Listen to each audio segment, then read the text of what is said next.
Hi, my name is Susan. Today I'm going to show you how to install SPD cleats. SPD cleats and pedals are what you'll almost always use for indoor cycling.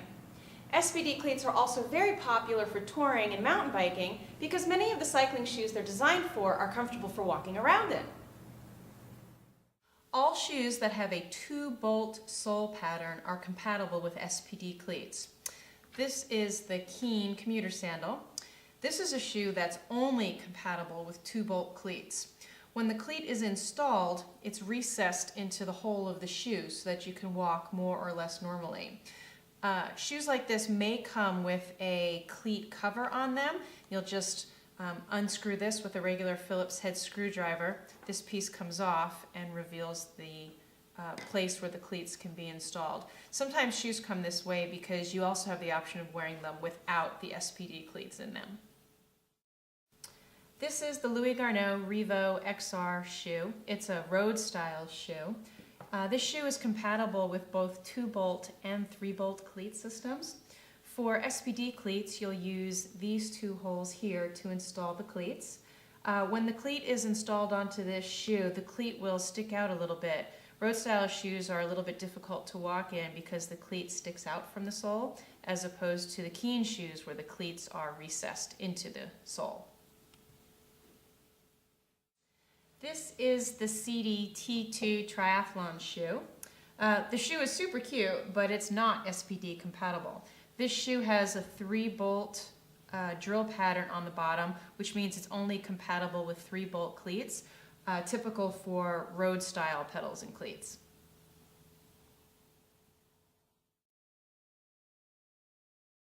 Installing cleats yourself isn't difficult. Here's what you'll need. You'll need an SPD compatible shoe. You'll need SPD cleats.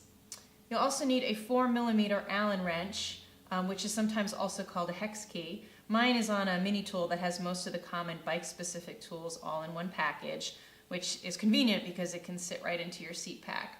You'll also want some grease. Trust me, you'll thank me later.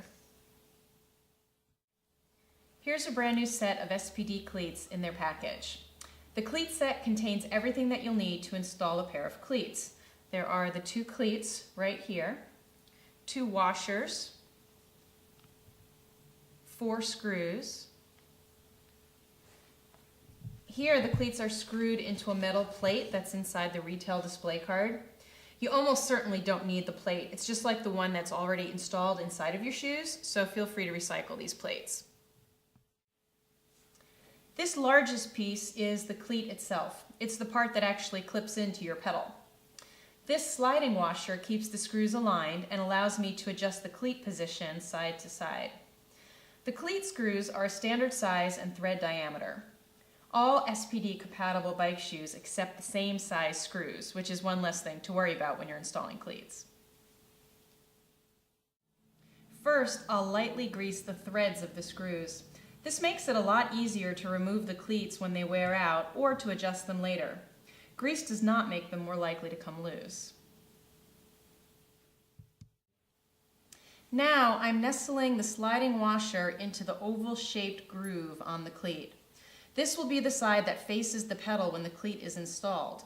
The washer is not as long as the groove. You can slide it back and forth to adjust the cleat position. The holes on the washer match the bevels on the screws, so the bevels are facing out like this. Here are the 2 threaded inserts in the bottom of the shoe. You'll notice that this plate moves around. In the event that this plate is misaligned, i.e. it's perhaps slipped to the side, maybe like that when you get your shoe, all you need to do is take out the insole of your shoe, like this, and then you'll have access to the plate that's on the inside. You can simply reposition the plate properly back into the bottom of the shoe and then slide the insole back in.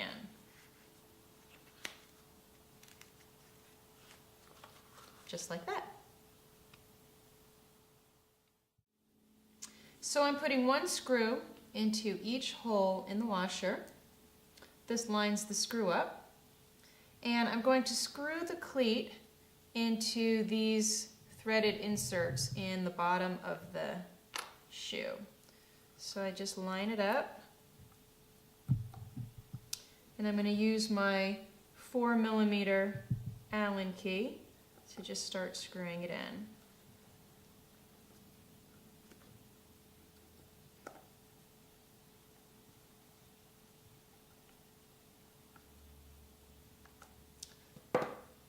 So they're both in there very lightly right now. And before I tighten the cleats down, I'm going to check their alignment.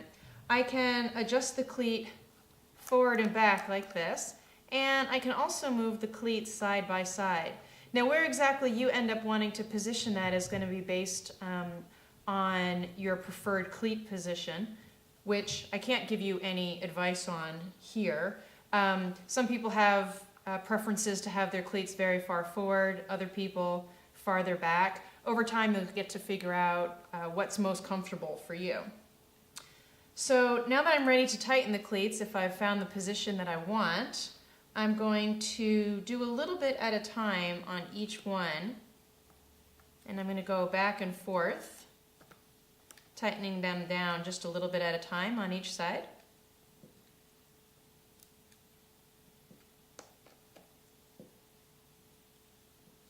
Until they're both as tight as I can get them. Going back and forth like this makes sure that it ensures that the cleats are tightened evenly and properly. Sometimes new riders assume that if they install their cleats loosely that they'll be able to clip out easily, but it doesn't actually work that way. Having a loose cleat means that you can't fully use the leverage of your shoe to clip out, and it's dangerous because a loose screw could jam in your pedal.